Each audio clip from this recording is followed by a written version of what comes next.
मंडळी, तुमचा पुन्हा एकदा मालवणी बोको या यूट्यूब चॅनलवर स्वागत असा. आज मी तुमका आमच्या गावात राहणाऱ्या एका काकांका भूतबाधेचो जो काय अनुभविलो होतो तो आज मी तुमका सांगणार असाय.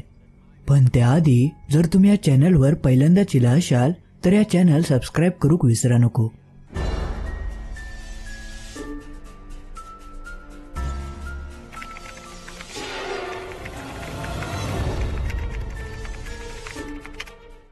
आमच्या गावात एक काका होते.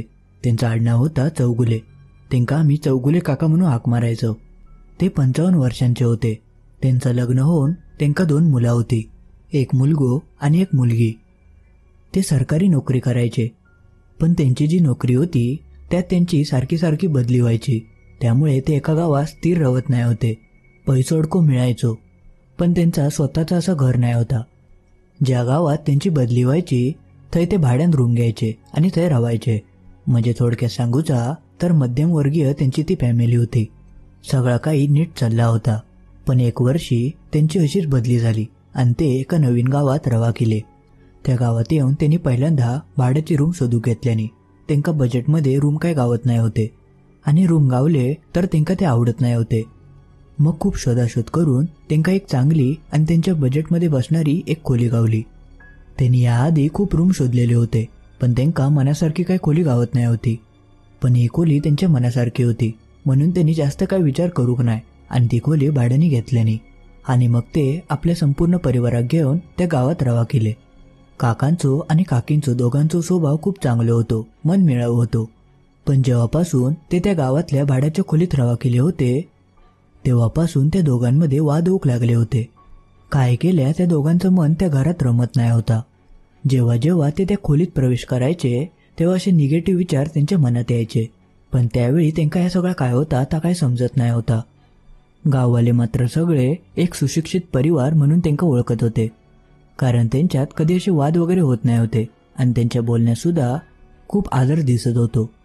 पण जेव्हापासून ते थंय रवा केले होते तेव्हापासून त्यांच्या नातेवाईकांमध्ये आणि ह्यांच्यात गैरसमज वाढाक लागले होते. याआधी असं कधीच झाला नाही होता. पण बघता बघता काही नातेवाईक त्यांचं रागराग करूक लागले होते. त्यामुळे त्यांच्याकडे जे नातेवाईक त्यांना भेटायला यायचे त्यांनी सुद्धा आता त्यांच्याकडे येऊचा सोडून दिलेला होता. बघता बघता 1 महिना असंच गेलो. चौगुले काकांका वाटला होता की काही दिवस गेले की सगळा शांत होईल आणि परत पहिल्यासारखं होईल. पण तसा मात्र अजिबात झाला नाही. दिवसेंदिवस हे वाद आणि ताणतणाव वाढूकच लागले होते. बघता बघता त्यांच्यात आणि त्यांच्या नातेवाईकांमध्ये भांडणं होऊ लागली होती. अक्षरशः एकमेकांची तोंडसुद्धा ते बघत नाही होते. इतकं भयंकर त्यांच्यात वाद झालो होतो. आणि गावातली लोकंसुद्धा त्यांच्याबरोबर आता नीट बोलत नाही होते. आणि बघता बघता स्वतः चौगुले काकांमध्ये सुद्धा वेगळंच बदल होऊ लागलो होतो. ते ह्यापूर्वी खूप आनंदी असायचे, पण बघता बघता ते रागराग करूक लागले होते.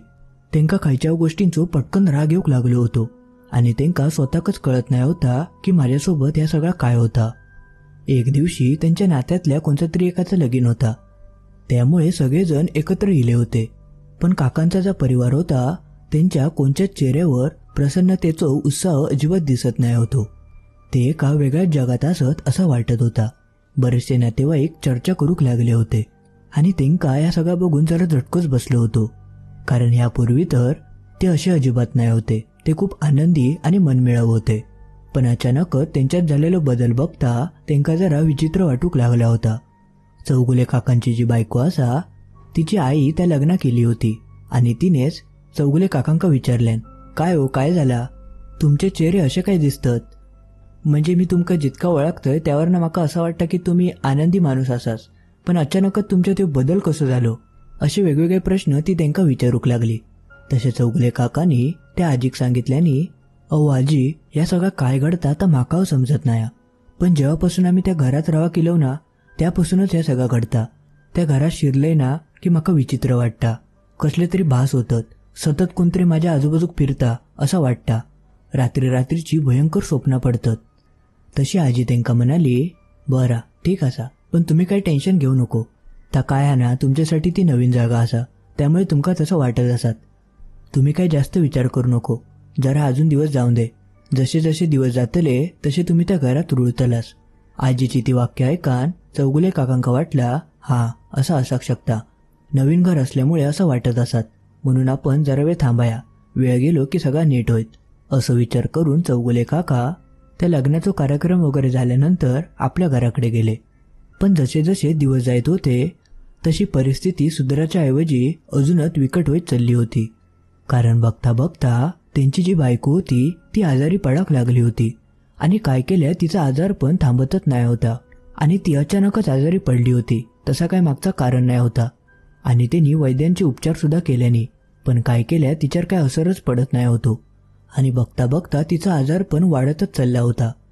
तिने वैद्य सुद्धा बदलून बघितल्याने दुसऱ्या वैद्याकडे गेले, त्यांची औषधं दिल्याने पण काय केल्या खायच्याच वैद्याक त्याच्यावर इलाज गावतच नाही होतो.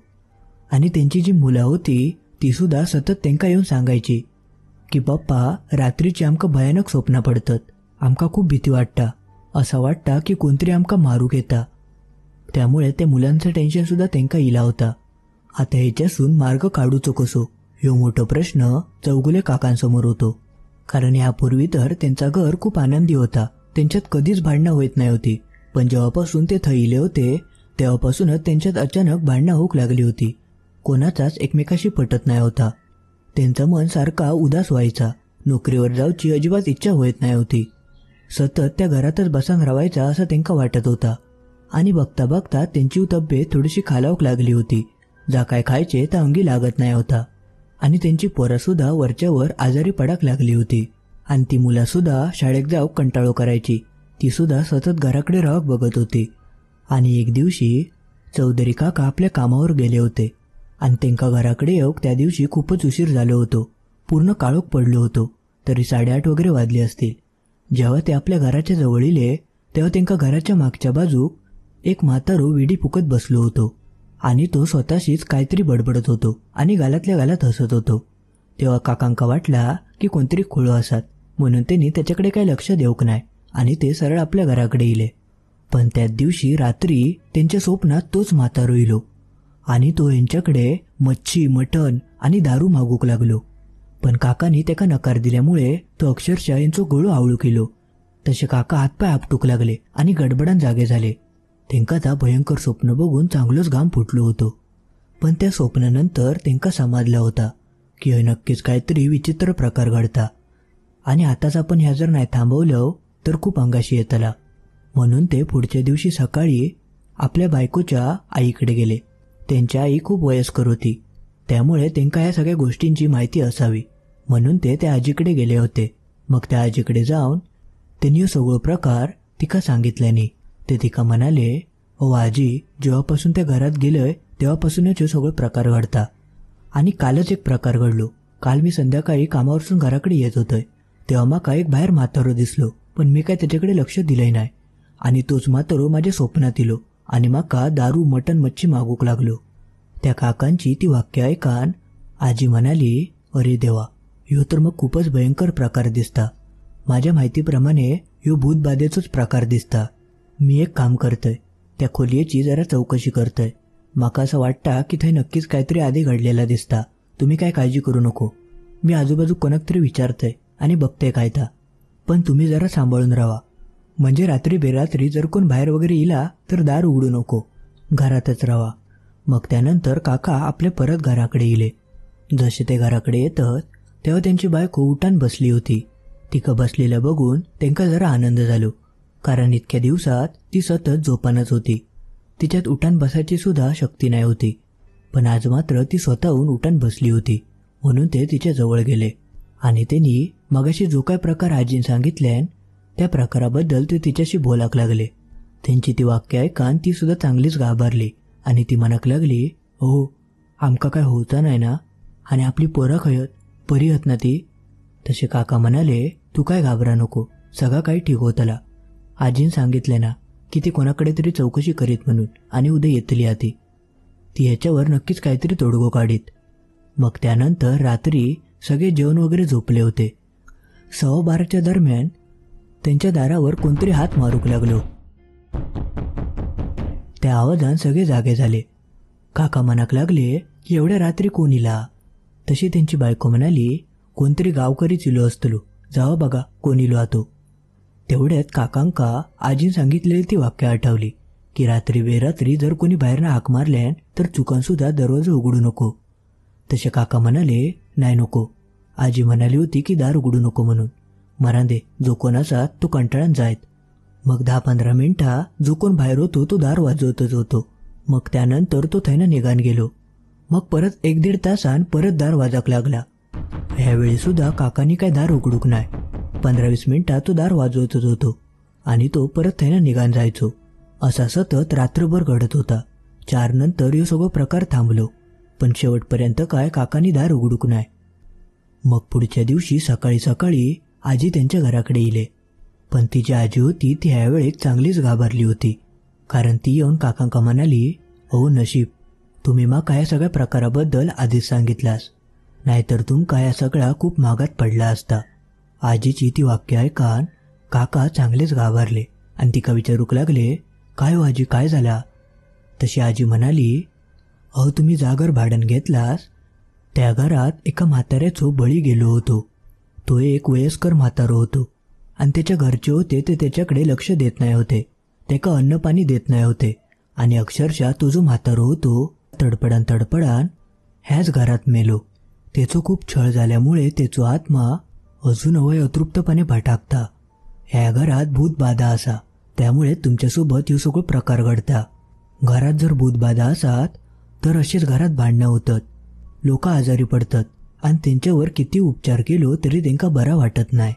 ताणतणाव, गैरसमज आणि घरातलं आनंदी वातावरण अचानक निघून जाता आणि हे सगळं प्रकार तुमच्याबरोबर घडता. त्यामुळे ही जी भूतबाधा असा त्या भूतबाधेक घरासून बाहेर काढूचा लागतला आणि त्यासाठी तुमका या घराची वास्तुशांती करूक होई, तर त्या आत्म्याक शांती भेटतली. आजीची ती वाक्य ऐकान काका सुद्धा लगेच तयार झाले, कारण त्यांच्याकडे अजून काय पर्याय नाही होतो. एकतर त्या घर सोडूचा लागणार होता, नाहीतर वास्तुशांती करूची लागणार होती. पण काकांनी म्हटल्यानी जरी आम्ही आता या घर सोडलं तरी ह्योच प्रकार पुढे जो कोण रवाके त्याच्यासोबत घडतलो, त्यापेक्षा आपणच वास्तुशांती केलेली बरी. म्हणून मग त्यांनी आजीन जी काही सामग्री सांगितलेली होती ती त्यांनी गोळा केल्यानी आणि पुढच्या 2 दिवसातच त्यांनी एका पंडिताक बोलवून त्या घराची वास्तुशांती करून घेतल्यानी. आणि ज्या दिवशी त्यांनी त्या घराची वास्तुशांती केल्यानी तेव्हापासून एकदम त्यांका मोकळा मोकळा वाटाक लागला आणि त्यांका होणारे भास सुद्धा आता नाहीसे झाले होते. रात्रीची पडणारी भयंकर स्वप्न सुद्धा आता पडत नाही होती आणि बघता बघता त्यांच्या बायकोची तब्येत सुद्धा सुधारूक लागली होती आणि घरातला आता बिघडलेला वातावरण हळूहळू परत आपल्या मार्गावर येऊक लागला होता आणि त्यांच्यात होणारे वाद सुद्धा आता नाहीसेच झाले होते. ते परत गुन्ह्या गोविंदान रवाक लागले होते. हे सगळं बदल बघून काकांका खूप आनंद झालो. ते लगेच त्या आजीक भेटाक गेले आणि आजीचे त्यांनी मनापासून खूप आभार मानल्यानी ते तिच्या पाया पडून म्हणाले, आजी, तू जर आमका ह्यो मार्ग दाखवलं नसतं तर आमचं पुढे काय झालं असता तर देवाकच माहिती. मंडळी, आज पुरता एवढाच. काकांका इलेलो ह्यो अनुभव तुमका कसो वाटलो त्या कमेंटमध्ये नक्की कळवा.